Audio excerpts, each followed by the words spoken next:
नमस्कार।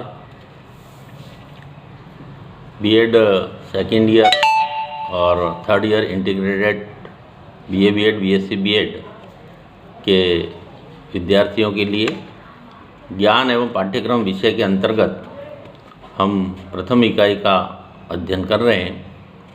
गत पाठ में हमने विश्वास की अवधारणा नामक बिंदु पर विस्तृत रूप से चर्चा की थी।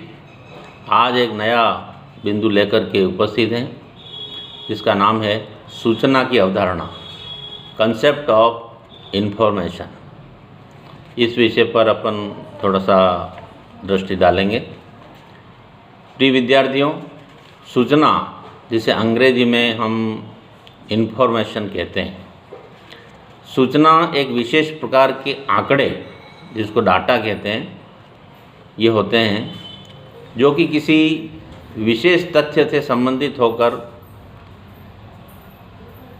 ही उसका अर्थ प्रस्तुत करते हैं। इसके अंतर्गत किसी वस्तु, स्थान, व्यक्तियों, घटनाओं, समय, पर्यावरण, आर्थिक, सांख्यिकी, व्यापारिक सूचनाएं एकत्रित करना होता है और दूसरों को सूचित करने का कार्य भी इसमें होता है। इस कार्य को करने के लिए व्यक्ति का शिक्षित होना आवश्यक नहीं है। अशिक्षित व्यक्ति भी, अनपढ़ व्यक्ति भी ये कार्य कर सकता है। सूचना का संबंध केवल तथ्यों और आंकड़ों से, विभिन्न प्रकार के तथ्य और आंकड़े जुटाने होते हैं।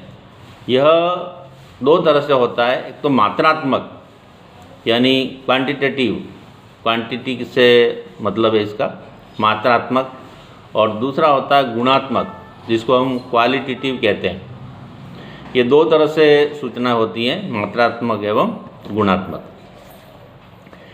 व्यक्तिगत, पर्यावरणीय, देश विदेश की परिस्थितियों को सही समझ, देश विदेश की परिस्थितियों की सही समझ और प्रतिक्रिया तथा उपयुक्त निर्णय लेने के लिए सूचना का संग्रह तथा उसकी जानकारी आवश्यक होती है। इसमें ये बताया है कि हम व्यक्तिगत रूप से या पर्यावरणीय या देश विदेश की संपूर्ण जो परिस्थितियां हैं उसको सही तरह से हम समझें और उसके ऊपर अपनी प्रतिक्रिया करें और अपना निर्णय दें।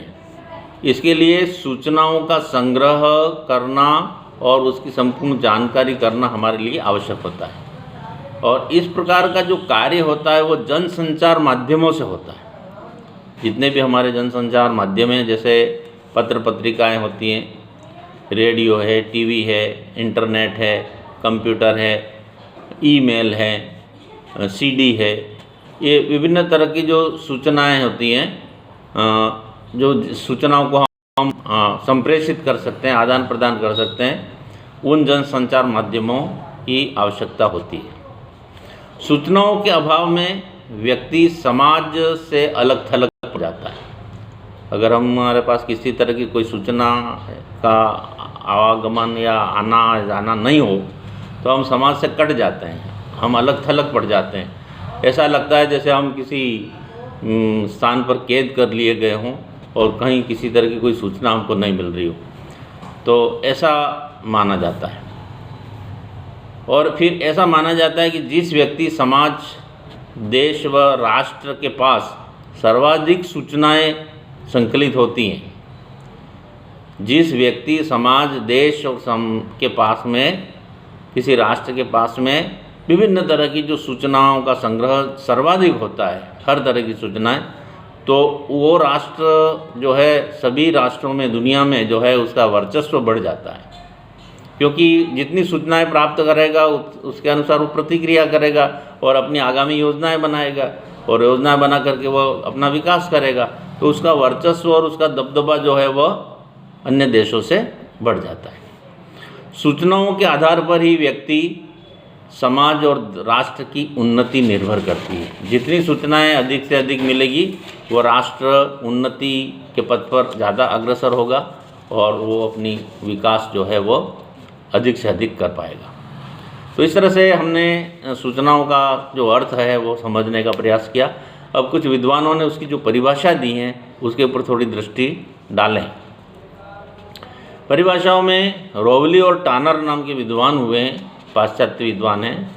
उन्होंने कहा है कि सूचना वह आंकड़े हैं जो व्यक्तियों के मध्य से प्रेषित हो सके तथा प्रत्येक व्यक्ति उसका प्रयोग कर सके। आपस में जो है हम सूचनाओं का आदान प्रदान करके उसका प्रयोग कर सकें उन आंकड़ों का। तो ये उन्होंने कहा कि ये आंकड़े हैं। इसी तरह से जे बेकर नाम के जो विद्वान हुए, उन्होंने कहा है कि किसी विषय से संबंधित तथ्यों को हम सूचना कहते हैं। छोटी सी परिभाषा दी है, किसी विषय से संबंधित तथ्यों को हम सूचना कहते हैं।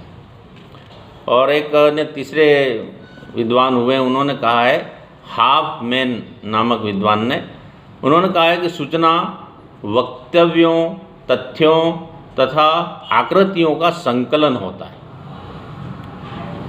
सूचना वक्तव्यों, तथ्यों तथा आकृतियों का संकलन होता है, मतलब हर तरह की बातें उसमें संकलित की जाती हैं सूचनाएं। तो इस तरह से ये विभिन्न विद्वानों ने विभिन्न तरह की परिभाषा दी हैं। अब हम थोड़ा सी उसकी विशेषताएं, इन परिभाषाओं के आधार पर थोड़ा सा विशेषताओं के ऊपर दृष्टि डालें। विशेषताओं में पहली विशेषता हम ये कह सकते हैं कि सूचना की अवधारणा ज्ञान के समान विस्तृत नहीं है। जैसा कि हमारा मूल पाठ है ज्ञान की अवधारणा, ज्ञान, और तो ज्ञान जिस तरह से विस्तृत होता है और जो है सर्वांगीण विकास के लिए जिस तरह से आवश्यक है, वैसे सूचना की अवधारणा जो है उसके समान विस्तृत नहीं होती, संकुचित होती है, छोटी होती है। तथ्यों की विस्तृत जानकारी इसमें आवश्यक नहीं होती। तथ्य तो होते हैं उसमें, लेकिन उसका विस्तृत ब्यौरा उसमें आवश्यक नहीं है। तीसरी बात होती है इसमें सूचना मात्र आंकड़े और तथ्य होते हैं। सूचना में मात्र आंकड़े होते हैं और उसके संक्षिप्त तथ्य होते हैं। अगली बात है इस विशेषताओं के अंतर्गत इसमें व्यक्ति का शिक्षित होना आवश्यक नहीं है। पहले हम इस बात को उल्लेख कर चुके हैं कि अनपढ़ व्यक्ति भी सूचनाओं का आदान प्रदान कर सकता है, इसमें शिक्षित होना आवश्यक नहीं है। अगला बिंदु है प्रामाणिकता का होना आवश्यक नहीं है। सूचना झूठी भी हो सकती है, गलत भी हो सकती है, अप्रामाणिक भी हो सकती है। तो प्रामाणिकता का इसमें कोई बंधन नहीं है कि ये प्रामाणिक है, ऐसा नहीं। अप्रामाणिक सूचनाएं भी आ जा सकती हैं, आदान प्रदान उसका हो सकता है, उसका व्यवहार हो सकता है। अगली बात है सूचना प्राप्ति की प्रक्रिया में मानसिक परिवर्तन और वृद्धि नहीं होती। मानसिक परिवर्तन किसी तरह का नहीं होता, केवल सूचना आई और गई, उसमें किसी तरह का हमारी मानसिक जो वृद्धि हो जाएगी या बुद्धि बढ़ जाएगी, ऐसा इसमें कुछ भी नहीं है। केवल सूचना आंकड़ा और तथ्य पर आधारित होती है। सूचना संप्रेषणीय है। अगला बिंदु संप्रेषणीय, संप्रेषण कर सकते हैं, एक जगह से एक स्थान से दूसरे स्थान, एक व्यक्ति से दूसरे व्यक्ति तक हम उसको पहुंचा सकते हैं या बता सकते हैं या उसका जो है विनिमय कर सकते हैं। भावों का, सूचनाओं का, विचारों का आदान प्रदान हो सकता है। तो ये संप्रेषणीयता, संप्रेषणीयता एक इसकी विशेषता है। इसी क्रम में हम अगले बिंदु पर बात कर रहे हैं, तो यह मानवीय चिंतन है। मानवीय चिंतन है, विचारों से ये उत्पन्न होता है। विभिन्न तरह के विचार इसमें पनपते हैं और इसी चिंतन को हम सूचना कहते हैं। कई तरह के विचार हमारे मन मस्तिष्क में उत्पन्न होते हैं और ये सूचनाओं का रूप धारण कर लेता है। ये मानवीय चिंतन से इसकी उत्पत्ति होती है। और अंत में विशेषताओं के रूप में हम कह सकते हैं कि यह सूचना जो है वह विचारों का प्रवाहमय धारा है। सूचना विचारों की प्रवाहमय धारा है, मतलब क्रम उसका चलता रहता है।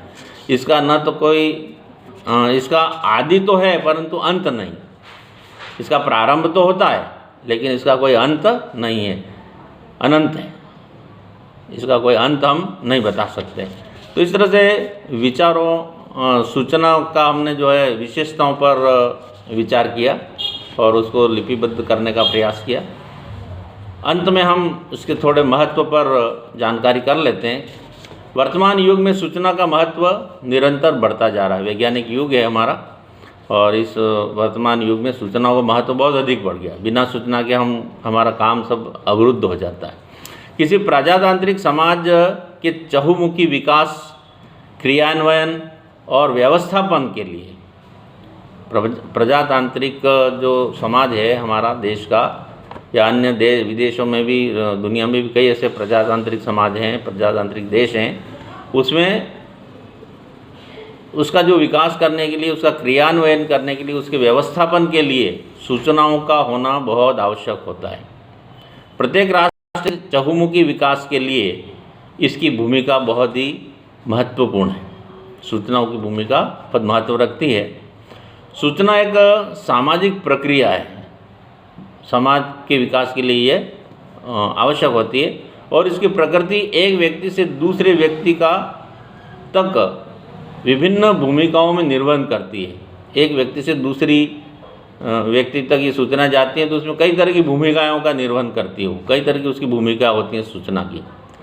आधुनिक युग में सामान्य व्यक्ति से लेकर महत्वपूर्ण विषय विशेषज्ञों तक, वैज्ञानिकों और प्रौद्योगिकी के विशेषज्ञ जो होते हैं, उन सभी के लिए अपने अपने क्षेत्र से संबंधित नवीनतम सूचना की आवश्यकता होती है। जितने भी विषय विशेषज्ञ होते हैं, वैज्ञानिक होते हैं, प्रौद्योगिकी विशेषज्ञ होते हैं, और सामान्य जन भी, उनके सब के लिए अपने अपने स्तर पर नवीनतम सूचनाओं की बहुत आवश्यकता होती है, तो ही वो आगे उसमें कार्य में, अपने जीवन में उनको गति मिलती है। तो इस प्रकार आज हमने सूचना का अर्थ, उसकी परिभाषाएं, उसकी विशेषताएं और उसके महत्व पर विचार किया। शेष अगले पाठ में अगले बिंदु को लेकर के हम उपस्थित होंगे। आज इतना ही। धन्यवाद। जय हिंद।